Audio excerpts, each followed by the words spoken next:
नमस्कार विद्यार्थियों, आशा करता हूँ कि आप सब घर पर सकुशल होंगे। आज से मैं ऑनलाइन क्लासेस शुरू कर रहा हूँ, तो जिसमें हम पढ़ेंगे कक्षा 12 के पहले अध्याय विद्युत क्षेत्र के कुछ टॉपिक।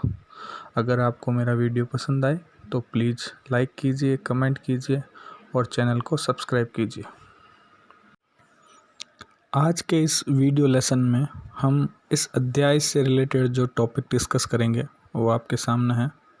जैसे पहले हम पढ़ेंगे स्थिर वैद्युत की परिभाषा, फिर उसमें विद्युत आवेश की परिभाषा, इन आवेशों के कितने प्रकार हैं, हम जब आवेशन करते हैं तो वो आवेशन कितने प्रकार से हो सकता है, आवेश का मात्रक क्या है, आवेशों के गुणधर्म क्या है। मेरी आपसे रिक्वेस्ट रहेगी कि जैसे जैसे हम स्लाइड्स देखते जाएंगे तो उसमें जो भी आपको नोट करने लायक चीज़ लगे वो आप साथ साथ में नोटबुक में नोट करते रहिए वीडियो को पॉज करके। चलिए, सबसे पहले हम देखते हैं स्थिर वैद्युतिकी की परिभाषा क्या है। स्थिर वैद्युतिकी नाम से ही पता चल रहा है कि ये स्थिर विद्युत के बारे में बता रहा है, और विद्युत में जो सबसे बेसिक चीज़ होती है वो होता है आवेश, यानी कि भौतिक विज्ञान की वह शाखा जिसमें हम स्थिर आवेश और उसके द्वारा उत्पन्न जो क्षेत्र हैं उनके मध्य क्या क्या क्रियाएं होती है, उनके क्या प्रभाव होते हैं, उनका अध्ययन हम करेंगे। इसमें स्थिर विद्युतिकी के अंतर्गत अपने पास 4 चैप्टर आएंगे, उसमें से ये पहला चैप्टर है। अब बात आती है कि ये स्थिर वैद्युतिकी, स्थिर आवेश है क्या। आपने फील किया होगा कि कई बार हम बैठे रहते हैं और हमारे पास में हमारा कोई दोस्त आता है और वो जैसे ही हमें टच करता है तो टच करते ही एक करंट सा फील होता है। वो क्यों होता है? दूसरा, हम कई बार छोटे थे तो हमने देखा होगा कि हम स्केल को सर पे रगड़ते हैं और फिर छोटे छोटे कागज़ के टुकड़े उसमें चिपकाते हैं। हम कहते हैं जादू हो गया, जादू हो गया।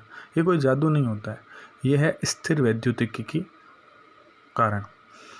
स्थिर वैद्युतिकी में जो ये स्थिर आवेश होते हैं वो हमारे शरीर के ऊपर विद्यमान रहते हैं, और आवेश जैसे ही किसी और शरीर में जाते हैं तो जैसे ही वो टच करते हैं तो उन्हें करंट सा, हल्का सा करंट सा फील होता है। इसी को ही हम स्थिर वैद्युतिकी कहते हैं। आगे वाले स्लाइड में हम अब बात करेंगे आवेश के बारे में। हमारा जो सबसे बेसिक एलिमेंट है वो है विद्युत आवेश। विद्युत आवेश होता क्या है? जब हम किन्हीं विशेष वस्तुओं को एक दूसरे से रगड़ते हैं तो उनमें घर्षण के कारण हल्की वस्तुओं को अपनी तरफ आकर्षित करने की क्षमता आ जाती है, गुण आ जाता है। इसी गुण को ही हम कहते हैं विद्युत आवेश, और जो ये वस्तुएं होती है जिनमें ये गुण उत्पन्न हो जाता है उसको हम कहते हैं विद्युतमय। जैसे हमने अभी पहले डिस्कस किया था कि हम जब एक स्केल लेते हैं प्लास्टिक की और उसको सर से रगड़ते हैं और फिर हम देखते हैं कि छोटे छोटे कागज़ के टुकड़ों को वो अपनी तरफ आकर्षित कर रहा है, तो इसमें घर्षण की वजह से का जो प्लास्टिक स्केल है उसमें एक गुण उत्पन्न हो गया, वो जो इन छोटे छोटे कागज़ के टुकड़ों को अपनी तरफ आकर्षित कर रहा है। इसी गुण को ही हम कहते हैं विद्युत आवेश। जैसे कि जब हम किसी कांच की छड़ को रेशम के कपड़े से रगड़ते हैं तो कांच की छड़ तो धनावेशित हो जाती है और सिल्क ऋणावेशित हो जाती है। अब ये धनावेशित और ऋणावेशित होता क्या है? ये आवेशों के प्रकार हैं जिसके बारे में हम एक प्रयोग से अध्ययन करेंगे। आवेशों के प्रकार के इस प्रयोग को समझने के लिए हम एक कांच की छड़ लेते हैं और उसे रेशम के कपड़े से रगड़कर एक धागे से स्थिर आधार पर बांध देते हैं, और इसी प्रकार एक अन्य कांच की छड़ को रेशम के कपड़े से रगड़कर पहले वाली छड़ के पास ले जाते हैं। तो हम देखते हैं कि दोनों छड़ों के बीच में प्रतिकर्षण होता है, यानी वो दोनों एक दूसरे को प्रतिकर्षित करती है। फिर हम प्लास्टिक की 2 स्केल को ऊनी कपड़े या फर्श से रगड़कर इसी प्रकार के प्रयोग को दोहराते हैं, तो हम देखते हैं कि इन दोनों छड़ों के बीच में फिर से प्रतिकर्षण होता है। अब हम ऊपर जो कांच की छड़ काम में ली थी और प्लास्टिक की स्केल काम में ली थी, इनको एक दूसरे के पास लाते हैं, तो हम देखते हैं कि ये दोनों एक दूसरे को आकर्षित करती है। यानी कि इससे हमें क्या पता चलता है कि प्लास्टिक की छड़ पे और कांच की छड़ पे विपरीत प्रकृति के आवेश हैं। अब ये आवेश कौन कौन से हैं? पहला वे आवेशित वस्तुएं जिनमें रेशम के कपड़े से रगड़ी हुई कांच की छड़ के समान विद्युत उत्पन्न होती हो। इस प्रकार की वस्तुओं को धनावेशित नाम दिया गया। और दूसरे प्रकार की वे आवेशित वस्तुएं जिनमें ऊनी कपड़े या फर से रगड़ी हुई प्लास्टिक की छड़ के समान विद्युत उत्पन्न होती हो। इस प्रकार की वस्तुओं को अपन ने ऋणावेशित नाम दिया। तो हम क्या कह सकते हैं कि आवेश कितने प्रकार के होते हैं? 2 प्रकार के होते हैं, धनावेश और ऋणावेश। और उपरोक्त प्रयोग से ये स्पष्ट है कि समान आवेशों के बीच प्रतिकर्षण होता है और असमान आवेशों के बीच आकर्षण होता है। और जब 2 पदार्थों के बीच इलेक्ट्रॉनों का स्थानांतरण होता है तो ही किसी वस्तु में आवेश परिवर्तित होते हैं। यानी जिनके पास इलेक्ट्रॉनों और प्रोटॉनों की संख्या बराबर होती है वो पदार्थ उदासीन होते हैं। जिसके पास इलेक्ट्रॉन प्रोटॉन से कम होते हैं वो वस्तुएं धनावेशित, और जिनमें इलेक्ट्रॉन की संख्या अधिक पाई जाती है वो ऋणावेशित। इस प्रकार अभी जो हमने प्रयोग किया उससे हमें ये चीज़ स्पष्ट हो गई कि आवेश 2 प्रकार के होते हैं, धनावेश और ऋणावेश, और वो किस प्रकार की वस्तुओं में होते हैं वो भी हमें पता चल गया। और इसके लिए जो उपलब्ध नोट्स हैं वो आगे आने वाली स्लाइड्स में आपको दिखाई देंगे, तो इनको ध्यान से लिखिए। अगर आपको इस पूरे वीडियो में कोई भी चीज़ समझ में नहीं आती है, इससे रिलेटेड कोई भी डाउट हो, तो शुरुआत की स्लाइड में जहां मैंने ईमेल आईडी लिखी हुई है वहां पे आप मुझसे क्वेश्चन पूछ सकते हैं।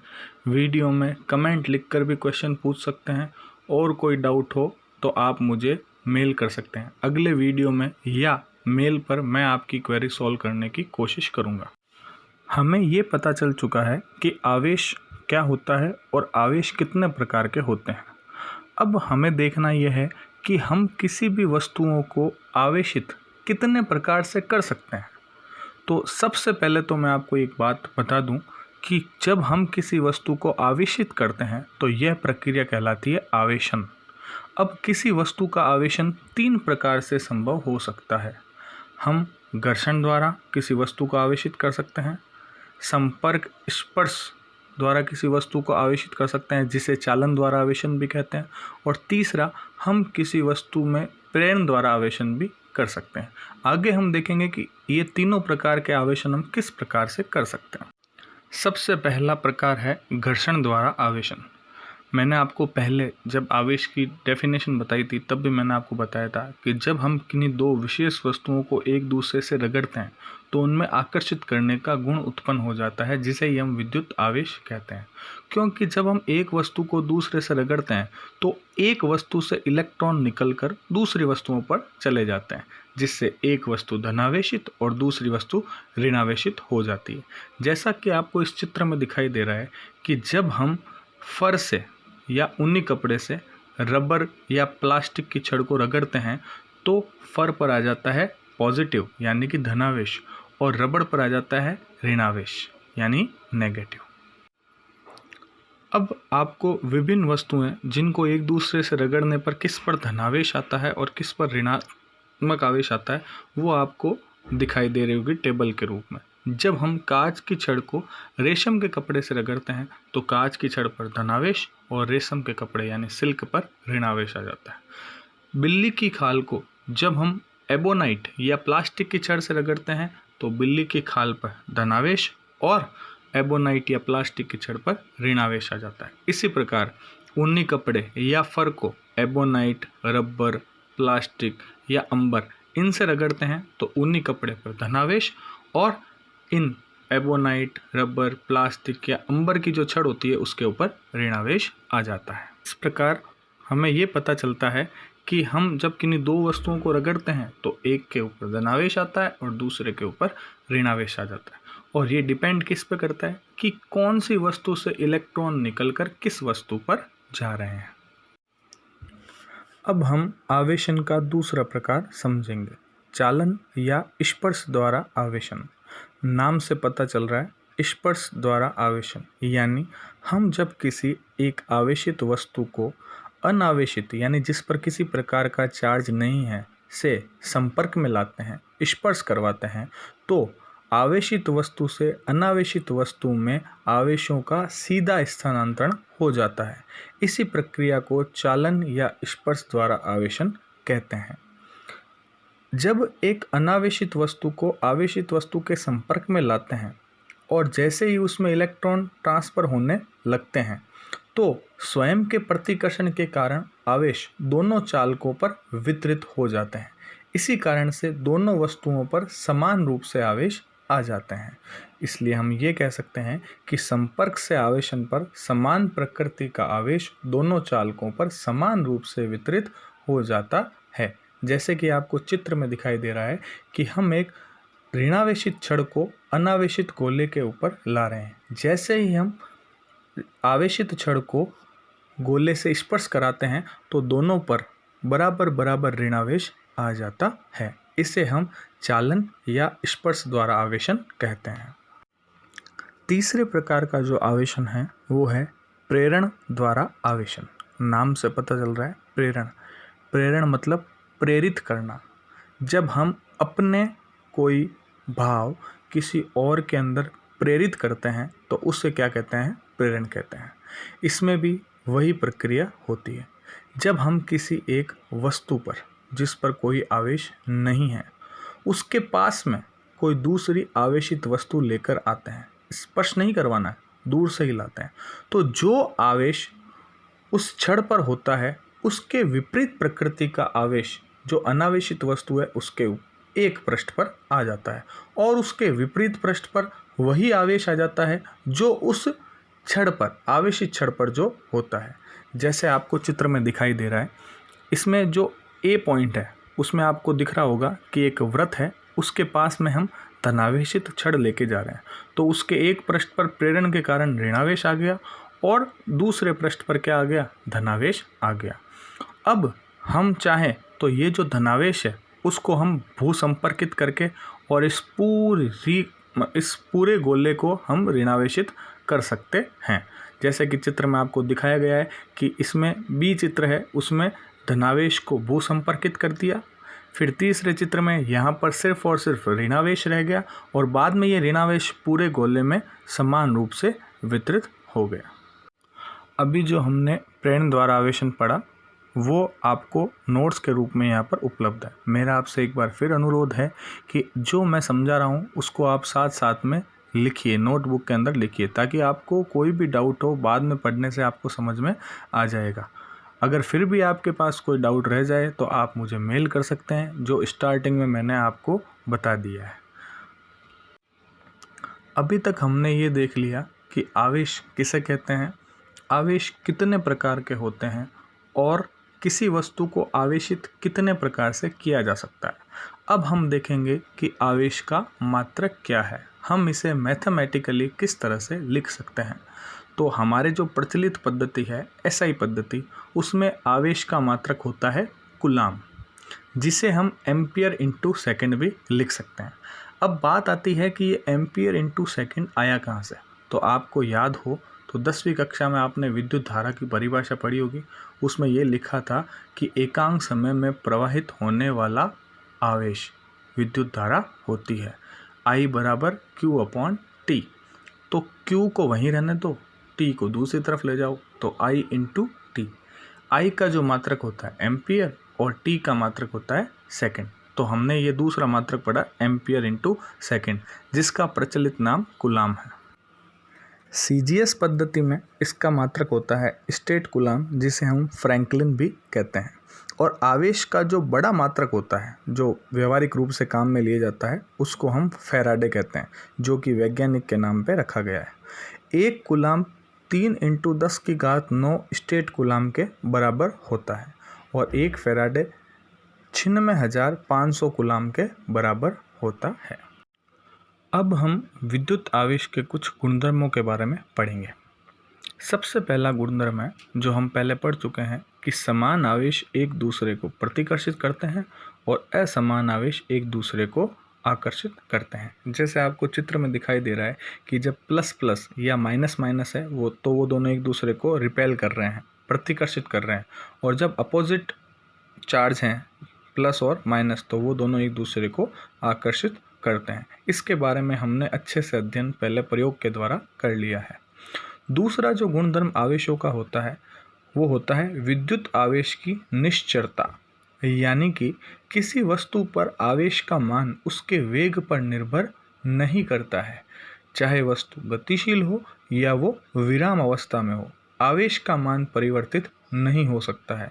हम यह कह सकते हैं कि गति के साथ आवेश के मान में कोई भी परिवर्तन नहीं आता है। तीसरा गुणधर्म है आवेशों की योज्यता, यानी किसी निकाय का जो कुल आवेश है वो उसमें उपस्थित विभिन्न आवेशों के बीजीय योग के बराबर होता है। ये बात हमें ध्यान रखनी होगी कि जब हम आवेशों का योग करते हैं तो साथ में उसका चिन्ह भी हम लेते हैं। मान लिया किसी निकाय के अंदर n आवेश है, Q1 Q2 dash dash Qn, तो उसका कुल आवेश जो होगा Q वो होगा Q1 plus Q2 plus Q3, इस तरह से Q1 तक जोड़, जैसा कि आपको चित्र में भी दिखाई दे रहा है। अब बात आती है चिन्ह का प्रयोग कैसे करना है। तो मान लिया कि किसी निकाय के अंदर 3 आवेश है, एक है 7Q, एक है -3Q और एक है -2Q। तो 7Q -3Q -2Q equal to हो जाएगा 2Q। इस प्रकार से कुल आवेश में हम चिन्हों का उपयोग भी साथ में करते हैं। चौथा गुणधर्म आता है विद्युत आवेश का संरक्षण। आवेश संरक्षण को समझने के लिए हम एक विलगित निकाय लेते हैं। विलगित निकाय से अभिप्राय ऐसे तंत्र से है जिसमें न तो कोई आवेश प्रवेश कर सकता है और न ही कोई आवेश बाहर निकल सकता है, उसे हम विलगित तंत्र कहते हैं या विलगित निकाय कहते हैं। किसी भी विलगित निकाय में कुल आवेश हमेशा संरक्षित रहता है, यानी कि अगर उस निकाय के अंदर कोई अभिक्रिया हो रही है तो उस अभिक्रिया के पहले का आवेश और अभिक्रिया के बाद के आवेश का कुल योग हमेशा बराबर होता है। इसे ही आवेश संरक्षण कहते हैं। जैसे आपके सामने एक रासायनिक अभिक्रिया दिखाई दे रही है कि बाण में यूरेनियम 235 है, उसमें अल्फा क्षय होने से 90 थोरियम 231 बना और साथ में एक अल्फा कण निकला। तो इसमें आप देखिए जो इसके एटॉमिक नंबर हैं, यानी कि जो प्रोटॉन की संख्या है वो इसमें पहले बाराण में थी। हम जानते हैं कि जितने प्रोटॉन होते हैं उतने इलेक्ट्रॉन होते हैं, यानी अभिक्रिया से पहले इलेक्ट्रॉनों की संख्या इसके ऊपर बाराण में थी। उसके बाद में हम जब आवेश देखते हैं तो थोरियम का आवेश है 90 और इसमें अल्फा कण है, उस पर आवेश है 2, यानी 90 + 2 बाराण में, यानी अभिक्रिया से पहले भी बाराण में था और अभिक्रिया के बाद में भी बाराण में, यानी इस तरह से आवेश संरक्षित है। आखिरी गुणधर्म की हम बात करते हैं आवेश का क्वांटीकरण। क्वांट का मतलब होता है एक छोटा टुकड़ा। तो हम ये कह सकते हैं कि जो प्रत्येक आवेशित वस्तु है उस पर उपस्थित जो कुल आवेश होता है वो सदैव आवेश की एक न्यूनतम मात्रा का पूर्ण गुणक होता है, और आवेश की जो ये न्यूनतम मात्रा होती है उसको हम कहते हैं मूल आवेश, जिसे वैज्ञानिक मिलीकॉन ने ई द्वारा प्रदर्शित किया और इसका मान निकाला 1.6 × 10⁻⁻19 कूलाम।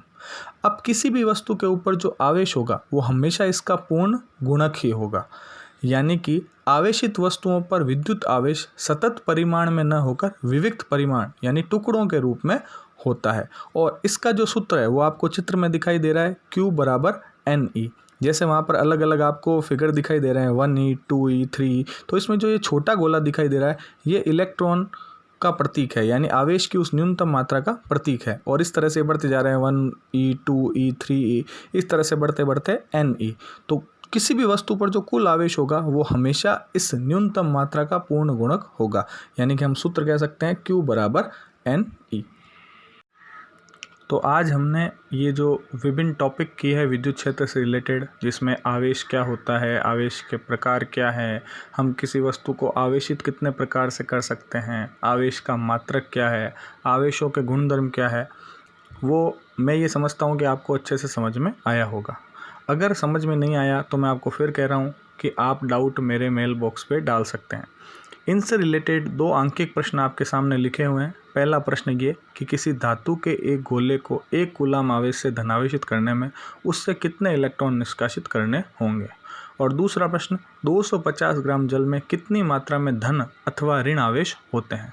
ये दोनों आपको सॉल्व करने हैं, हम अगले वीडियो में इसके आंसर करेंगे। वीडियो देखने का बहुत बहुत धन्यवाद। मैं आशा करता हूँ कि आपको ये वीडियो पसंद आया होगा। अगर आपको ये वीडियो पसंद आया है तो वीडियो को लाइक करिए, कमेंट करिए और मेरे चैनल को सब्सक्राइब करना ना भूलें। धन्यवाद।